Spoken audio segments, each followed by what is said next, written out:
มาสงค่ามาส่งพ่อแม่พี่น้องเฮาใต้ก็เฮากูก็กูก้นค่ะหักกูก็ค่ะมาส่งค่ะมาส่งทั้งเส้นค่ะอันพ่อแม่พี่น้องย้อนมานำหนักก้อยกะเมื่อในเตลาดปันอันตีย้อนไว้อาเยใหญ่นะเนี่ยว่าเตต่างลาดในรองคนเคยมีเงินนะคนเคยมีเงิน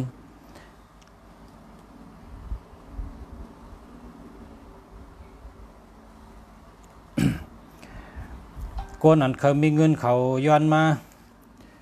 ลาดในเหตุอีกหนึ่งรู้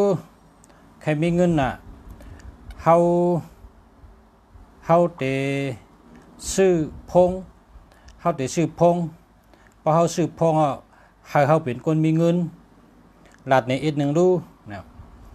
ลุงเสียก็ว่าตัวมีเงินในมันนำหนาตัวมีเงินในมันนำหนาก็เมื่อในเตลาดปัน3ตัวเพราะว่าพอมี3ตัวในก็แก่หนาวะพอมี3ตัวในก็มีเงินพอมี3ตัวในก็มีกินมีใจพอมี3ตัวในก็อยู่รอดพอมี3ตัวในก็มันผ่านยาวะนะมันผ่านเนี่ยต้องไว้ค่ะละพอมี3ตัวในตื่นผ่านเตลัดในลองตัวนับ3553ตัวนับ35ตัวนับ53เป็นธาตุลิ้นตัวนับ35ตัวนับ53เป็นธาตุลิ้นเป็นตัวนับอันลีเจอร์เตี้ยตัว3เป็นลองแรดเซลลองเอ็นแห้งลองใกล้ตัว3เนี่ยออกเอ็นออกแห้งตัว5เป็นตัวสติปัญญามีสติมีปัญญาแล้วก็3663เป็นถัดไพ่3663เป็นถัดไพ่3ในหัดหารแรดเซลใกล้ตัว6ในซ้ำมีเงินหาเงินไหลเงินเกี่ยวเจอซื้อเจอเป็นตัว6กำใน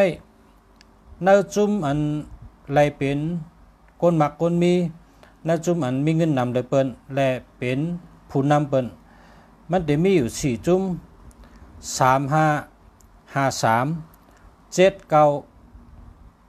89 78 35 79ก็ไร89ก็ไร78ก็ไร35ก็ไรอันนี้มันปานจุ่มเป็นผู้อ่อนโหเป็นผู้มีจันเป็นผู้มีจันมันหลีมันมีอำนาจมันมีบารมีมันมีตั้งคัดเจอมันมีเงินมีคำตัวนับอนุสาราชเนี่ยกำในเฮาเตเอามาเป็นตาคำในได้เตปัน635นะ635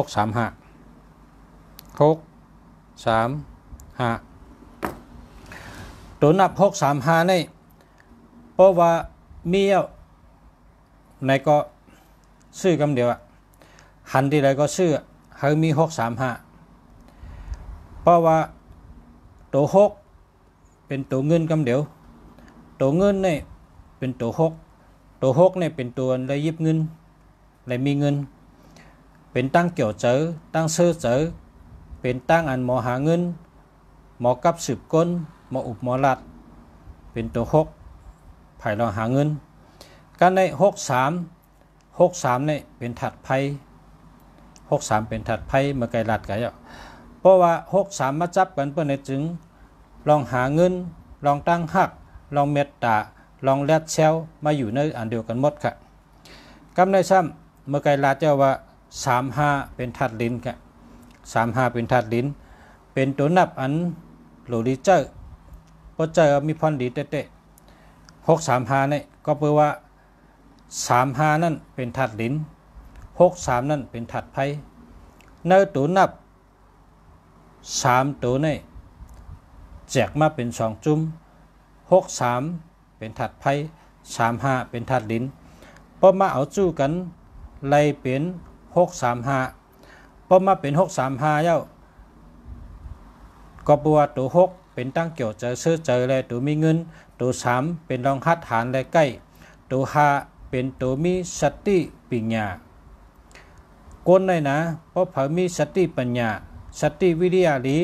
เจอมันเจอนิ่มมีสติลีมีสติมีสมาธิปะในเฮ็ดสังก็แคมกุกก็ตัว5เนี่ยเป็นตัวมีสตินะก็เพราะฉะนั้นแหละพอเขาติดด้วยหมายพงพอเขาติดด้วยหมายจักรลาดเนี่ยเปิ้นเลยด้วยเอาตั้งปลายมา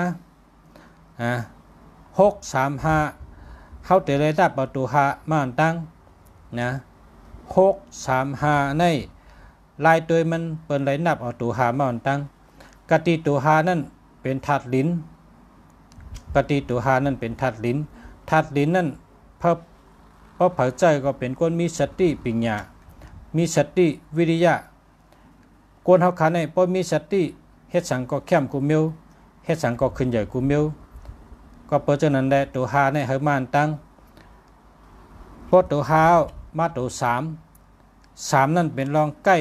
รองหัดฐานรองแรดเซลรองเอ็นแห้งก็ในมาตัว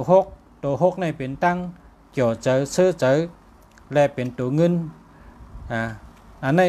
ลุงเสียที่มาปันสู่เจ้า635นี่ลายอ่านลายตัวมันหรือลายตัวเอาที่ตัว5ในมาตั้งค่ะพอตัว5ก็ตัว3ตัว3ก็ตัว6ให้ไหนค่ะพอสุดถ้าเป็นตัว5ในแคมน่ะก็ว่าตัว5ในเป็นตัวมีสติ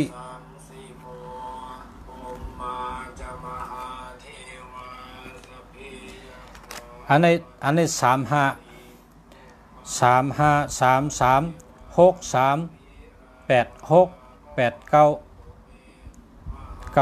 นี้ดีกุโตค่ะเพราะว่าเผยมีตัวนับ35ตัวนับ79ตัวนับ89ตัวนับ78ตัวนับ35นะใน4จุ่มในเป็นจุ่มอันดีเลยเปิ้น78 79 89 35อันนี้เป็นตัวนับอันเพราะว่าเผยมีก็ป่นตั้งผันป่นตั้งทุกขะเพราะว่าเผยกับญาเพราะว่าเฮาค่ะกว่าเฮาค่ะหมดด้วยนะเฮาค่ะหมดด้วยเฮาก็จะซื้อนี่ต้องไว้3ตัวในกระป๋อค่ะ635นั่นน่ะพอมี63เห35ให้ก็ซื้อกำเดียวนะ635ป้องจับกัน3ตัวนี่ก็ซื้อแล้ววะนะพอมันมี635ก็ซื้ออะไรกำเดียวค่ะนะก็ตัว5นั่นเฮาอยู่ตั้งหลังชุดก็เปิดว่าก้นเฮาคันในก้นก็เลยมีสติวิริยะนะก้นนั้นมีสตินั่นเฮ็ดสังก็แคมกุมเมลพอเฮาหอกาเปิ้นห้องว่าปริกมันน่ะพอมีปริกถ้ากึดก็อะไรก็ไรนะตัว5ในมันเป็นตัวปริกนั่นน่ะนะตัว5ในแปลว่ามีสตินะมีสติมีสมาธิมีปัญญาคือตัว5นั่นค่ะเฮาเต็นนับเอาตัว5ในมานะ635นั่นเนาะเฮาเตว่าลายตัวมันเนี่ยตัวที่ตัว5นั่นน่ะพอตัว5ตัว3พอตัว3เอาตัว6แค่นี้น่ะอันนี้เป็นลายตัวนับปุ่นดัดเนื้อใจเนื้อหมายพงตัวนับพอเฮาเอา3กับไว้ทั้งปลายนี่มันเหมือนจังเฮิมมีหางมันเฮิมมีหางพอเขาเอาตัว3ไว้ตั้งปลายจำเหมือนเฮิมมีหางพอเป็นลาดทางติ่มแม่นใจเขาในก็ต ตามือเขาในปัดอันตังตามือห้ามเอาจ่องไก่คุกจะได้วะจ่องไก่วนได้ก็เปิดจนั้นก้นนั้นเอาตัว3ใบตั้งปลายนั่นมันใจไว้ชบไว้นะใจไว้ชบไว้อันดีเลยเปิ้นมันโดดเป็นตัว5ไว้ตั้งปลายอันนี้มีสติ955945546556เพราะว่าตัวนับเนี่ยเอา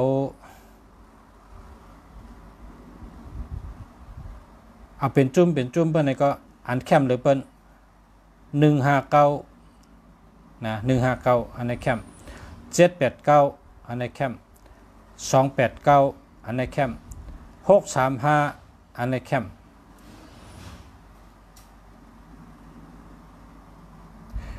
เป็นตัวนับอัน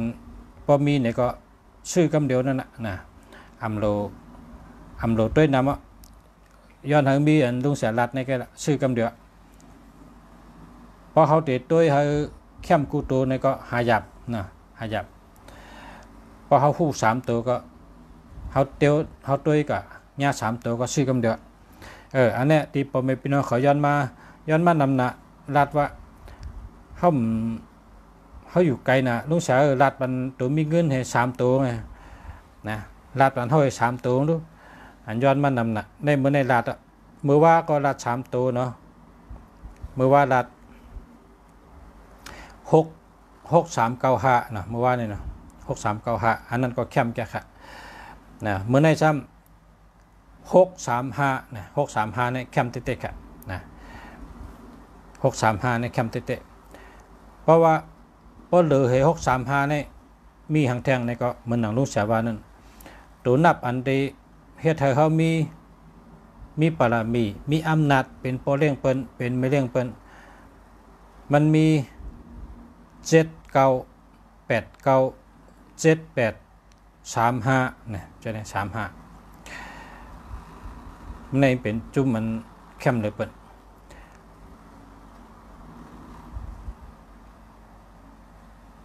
635นะพอไม่พี่น้องเขาพอเขากัดด้วย635ในเหมือนหือในเพราะใครฮู้วางเหมือนหือในด้วยหนังไอลิงหนังไอลิงมันเหมือนหนังไอลิงนั่นไอลิงเนี่ยไอลิงอันอยู่ในขุนหองนั่นมันตายเพราะยาก็มันแรดมันรักนะไอลิงเนี่ยตั้งแรดตั้งรักมันอยู่ที่ไอลิงอันนั้นเพราะนั้นศึกปืนหนังลงในก็เหมือนหนังหานุมานนะเหมือนหนังลิงหานุมานอันนี้ก็มันตายเฉพาะนะมันตายเฉพาะตั้งแรดตั้งรักในเหมือนจังไอลิงเพราะด้วยหนังขุนหองในก็ด้วยไอลิงนั่นไงไอลิงนั่นเป็น635นั่น635เนี่ยก้นอันเจ้า635เนี่ยเดี๋ยวเหมือนจังไอลิงนั่นตั้งรักตั้งแรดตั้งไว้เยอะดีเขาหมดเพราะว่า6เป็นตั้งเกี่ยวเจอเสื้อเจอ3เป็นรองแรดเซลเป็นรองเอ็นแห้ง5เป็นรองมีสติปัญญาเนาะ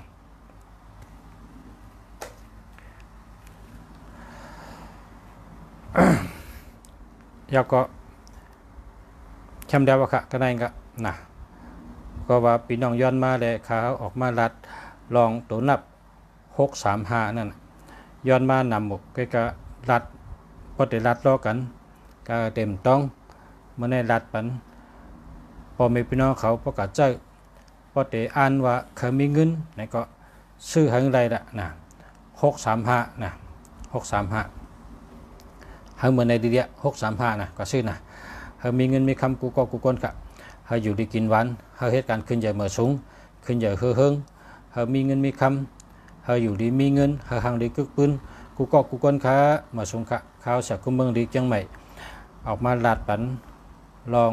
แห้งถัดตุนนับปุ่นตัดเจอตื้อในพงก็เลยเจอในตีไรก็เลยค่ะเพราะหูตีป่องมันเนาะค่ะมาชงค่ะพอมีพี่น้องเขาค่ะมาชงค่ะ